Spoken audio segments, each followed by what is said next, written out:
Go through these. Some are strictly rape revenge, both, and then some are just revenge movies. Most are just both rape revenge. Let's start off with Chaos. It's a director's cut. This originally started off being made as the Last House on the Left remake, and although they changed the name, it pretty much is that. It is more brutal because it's newer and stuff, and I believe Vincent Gallo was originally going to be in this, and he dropped out, and Stage Stallone and him are good friends. This is what I hear. And Stage Stallone tried to drop out as well, Sylvester Stallone's son, and he got stuck into doing the movie. I think it's alright. I mean, if I like it, but a lot of people hate it because it's a direct, like, rip-off of Last House on the Left, but I think it's basically Last House on the Left, just more brutal, really. And Kevin Gage in the movie plays a real good creep. He's really good at it. I think he says some really sick stuff. I would check it out if you like that type of movie. And we got Death Weekend here. This is a shoddy bootleg.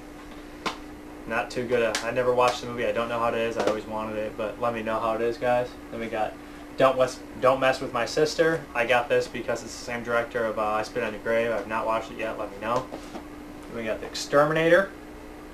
I haven't seen The Exterminator since I got it, which was a long time ago. I got this Anchor Bay DVD quite some bit ago, and I remember it being, there's a couple just wow scenes, like this child pedophile and stuff, has this kid tied down. That's pretty weird.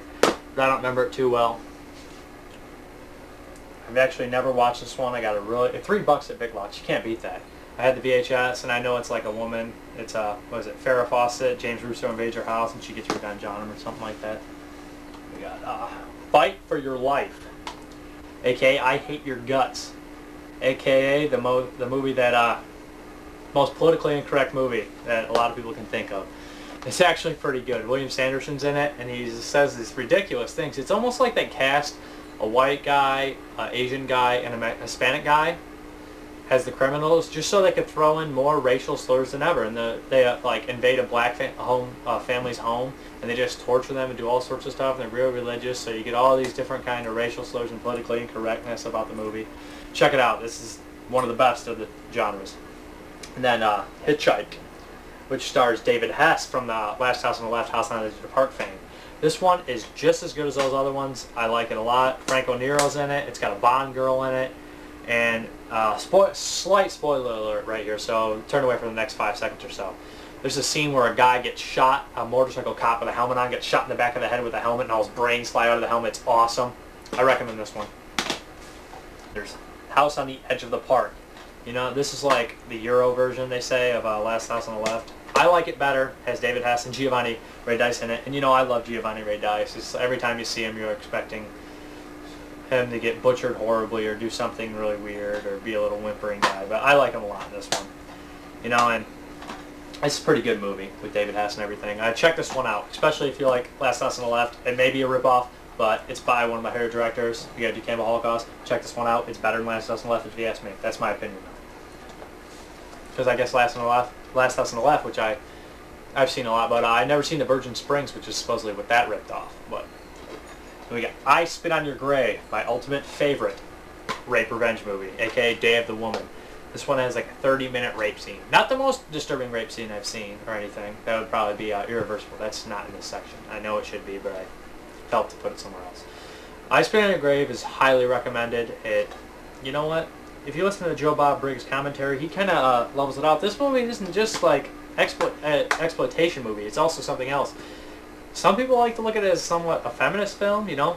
Another cool thing about this movie is there's no music in the movie. There's no score, except when she goes into the church to pray. I love the movie, recommended it. This is like, I got these 5 really cheap, and they were like, I Spit on Your Grave 2, I didn't watch it, really low budget things. And these ones are like, I Spit on Your Grave with a title, but they're really just other movies, like Lethal Victims, haven't watched it. Cannibal Hookers, haven't seen it. Killing Spree, haven't seen it. And Savage Vengeance, which stars a lady from from I Spit on Your Grave in it. And you know, I watched the first 10 seconds, and you know, I don't need it to be a gratuitous rape scene, but I would like somebody to at least not rape somebody fully clothed. Stupid. I couldn't get into it. Really crap. All those movies don't look too good to me, so I kind of skipped them. And then there's Last House on the Left, cult classic, Wes Craven's first movie. Check this one out. David Hess again is an also True Good Company, baby. They're all in there. Weasel. Cool bad guys. Pretty decent movie. I do like House on the Edge of the Park and that show better though. Then we got Miss 45 right here. I actually love Miss 45. It's pretty good. It's my favorite, Bel Ferrara. I cannot say his name. I never could, but he also did Driller Killer and King of New York. I love King of New York. Miss 45 is an awesome version. I think it's a better version of Death Wish, if you ask me. Check that one out. Then we got Night Train Murders. I have not seen the whole thing of this. I really need to check it out. From what I saw, I was kind of getting bored. I know it was probably just I was not in the right mood because it's right up my alley. Then we got one of the best ones here. One of the best ones. Thriller, A Cruel Picture. This is a longer one with nudity and ridiculous pornographic scenes back in it. I love the movie. It has some ultimate, awesome slow motion deaths and stuff. It's good. Highly recommended. It's disturbing subject matter and everything. And you know Quentin Tarantino stole that lead girl on the front for his Kill Bill movie character, but great movie. Check this one out.